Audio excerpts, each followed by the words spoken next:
শুধু দর্শক, আমরা যারা জাতীয় প্রেস ক্লাবের সাংবাদিক পেশায় কাজ করি, যারা জাতীয় প্রেস ক্লাব ভিত্তিক চলি, ঠিক তারাই কিন্তু আমরা জাতীয় প্রেস ক্লাবের মধ্যে বিশেষ কিছু কাজ থাকলে সেখানে কিছু কথা বলি, বিশেষ কিছু নিউজ করি এবং বিশেষ কিছু প্রতিবেদন তৈরি করি। ঠিক তেমনই একটি বিষয় আজকের এই জাতীয় প্রেস ক্লাবের মধ্যে আসলে আমরা যারা সাংবাদিক পেশায় কাজ করি তাদের সাথে সবার এখানে সমন্বয় হয় এবং আমরা তাদের খোঁজখবর রাখি।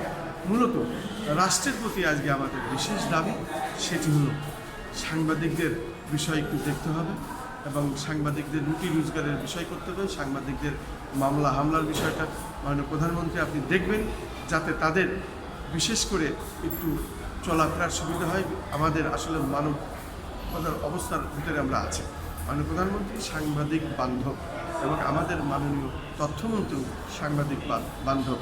ওনার কাছে আমার দাবি যে সাংবাদিকদের সহজ সত্ত্বে কিছু ঋণের ব্যবস্থা করেন, কিছু অনুদানের ব্যবস্থা করেন এবং অসুস্থ হলে পরেও অনেক সময় আমরা সরকারি কোনো অনুদান কিন্তু পাইনি, কারণ 17টি বছর আন্দোলন সংগ্রাম করেছি।